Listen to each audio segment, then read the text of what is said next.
मैंने अपनी ज़िंदगी में ऐसे 50 मामले देखे और 50 में से कम 49 मामले में जब कहीं दिल नहीं लगा, बाद में उससे बेहतर ही व्यक्ति मिला। अगर कभी ऐसा हो ना, मन ही मन में बधाई देना अपने आप को कि बच गया। हाँ बोल देता तो फंस जाती, हाँ बोल देते तो मर जाता। और मन में भाव वही रखना है, तो नहीं कोई और सही बात है, स्ट्रेस नहीं लेना है। मैं जानता हूं कि आपकी उम्र में आसान नहीं होता, आपको रात रात भर सपने आएंगे, बेचैनी होगी, करवटें बदलते रहे सारी रात हम, आपकी कसम आपकी कसम, ये सब ड्रामा होता है। ये फिल्मी गीत है। मुझे गीत कविता इतना याद है कि मुझे हर बात में वही दिमाग में आता है, मैं क्या करूं। ये होता है आपकी उम्र में, पर वो भी एक फेज है। अगर ये फेज नहीं जिया तो भी क्या जीवन जिया। कभी कभी बेचैनी भी तो होनी चाहिए, वरना जिंदगी में मजा क्या है। अगर हर चीज लिनियर है, हर चीज फॉर्मुलाइज है, फिर मजा क्या है जिंदगी में। ये उठापटक, ये बेचैनी, ये घबराहट, ये तनाव, संतरास भी तो होना चाहिए कभी कभी जिंदगी में। इससे बुरी स्थिति तब होती है जब आप किसी रिलेशनशिप में हैं और वहां ब्रेकअप हो जाए। ये भी होता है। देखिए, मैं आपको बड़ी खरी खोटी सुनाने के मूड में हूं। जिस जिस तरह का प्रेम आप लोगों की पीढ़ी में होता है, मैं ये नहीं कह रहा कि आपकी पीढ़ी खराब है, हर पीढ़ी ऐसी होती है, बस ये कि आपकी पीढ़ी को सुविधाएं ज़्यादा मिल गई हैं। हमारी पीढ़ी में ना चिट्ठी लिख के भेजनी पड़ती थी, बड़ा रिस्क होता था।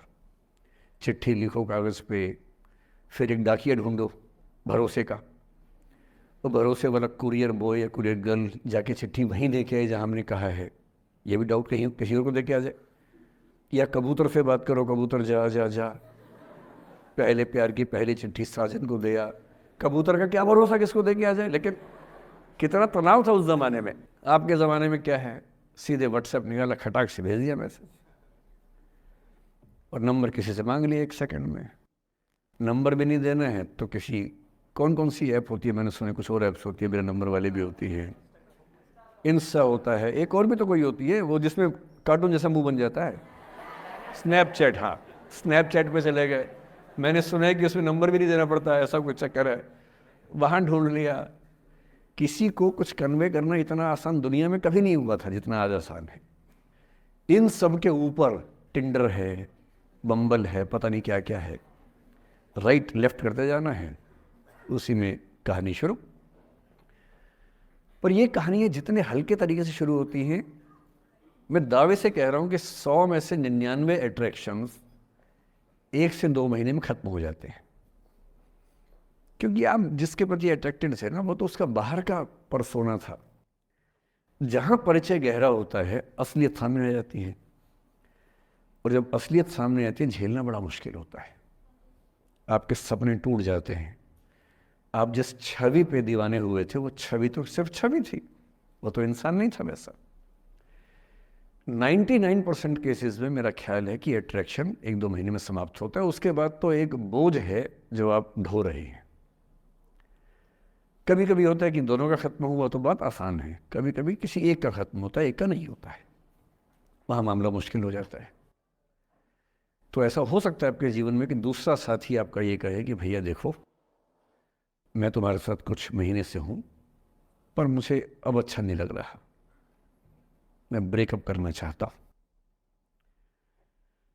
मैं आपसे ये निवेदन करूंगा कि ये मान के मत चलना कि उसने आपको धोखा दिया है। क्योंकि बच्चे तुरंत उस मुद्रा में आते हैं, अच्छा अब मैं कुल्हाड़ी उठा लूंगी, अब मैं तेजाब उठा लूंगा, तूने मुझे धोखा दिया है, तूने मुझे चीट किया है, you are a cheat, you are a liar, you are a पता नहीं क्या क्या। पता, इंग्लिश में गालियां बड़ी सुंदर देते हैं बच्चे। मैं ये कहना चाह रहा हूं कि इस बात की संभावना मान के चलिए कि हो सकता है कि आपके साथ 2 महीने रहने के बाद सच में उसको ये लग जाए कि आपके साथ ट्यूनिंग ठीक नहीं है, या आपको लग जाए कि आपकी ट्यूनिंग उस व्यक्ति के साथ ठीक नहीं है। और किसी मुर्दा को अपने पास पकड़ के रखना, उसका मजा नहीं है। आप किसी को बांध तो लेंगे, पर जब उसका दिल आपके पास है ही नहीं, दिल विहीन लाश अपने पास टिका के रखना, एक मुर्दे को बांध के रखना, इससे बेहतर है जाने दो। बांधना नहीं, बांधते वो हैं जिनमें असुरक्षा बहुत ज्यादा होती है। उस असुरक्षा से बचने का उपाय खुद को बेहतर बनाना है। आप इतने बेहतर हो कि आपको चाहने के लिए हजारों लोग हों। क्यों आप इतना डिपेंडेंट होते हैं कि इस एक व्यक्ति के अलावा मेरा कोई है ही नहीं दुनिया में, ऐसा क्यों सोचना है। और ऐसे ही मामले में ये करना है वो अफसाना जिसे अंजाम तक लाना ना हो मुमकिन, उसे एक खूबसूरत मोड़ देकर छोड़ना अच्छा। और ये खूबसूरत मोड़ कैसे होगा? अगर कोई जाना चाह रहा है तो आपके पास 3 ऑप्शंस हैं। एक, ना उसको अच्छे से बात करे ना ख़राब से बात करे, न्यूट्रल होके जाने दे। एक, उसको धमकी दे, बर्बाद कर दूंगा, छोड़ूंगा नहीं, तो निकल के देख घर से, तेरे एड्रेस पता करवा लूँगा, मेरे साथ 50 दोस्त हैं, मेरे सारे आवारा हैं, सारे बेरोज़गार हैं, सारे कुंठित लोग हैं, सारे गुंडे मवाली हैं, उनका धंधा यही है, तेरे पीछे छोड़ दूंगा सबको। एक ही तरीका है। और तीसरा ये कि ठीक है यार, ऑल द बेस्ट, जा सिमरन जा, जी ले अपनी ज़िंदगी। अरे ठीक है, हो सकता है मैं तुझे ठीक नहीं लगा, कोई बात नहीं, लेकिन किसी से मिलो तो बढ़िया से मिलना, तेरी ज़िंदगी अच्छी हो, मैं भी ढूंढ लूँगा किसी न किसी को, थोड़ी हेल्प कर दियो, कहीं इंट्रो करवा दियो मेरी भी, लेकिन ठीक है तू भी जा। ये होता है खूबसूरत मोड़ देकर छोड़ना अच्छा। चिपकू नहीं बनना है किसी के पीछे, ना बोरा जाना है कि तुम जाओ, मैं तो दीवाना, स्थाई दीवाना हूँ तुम्हारा।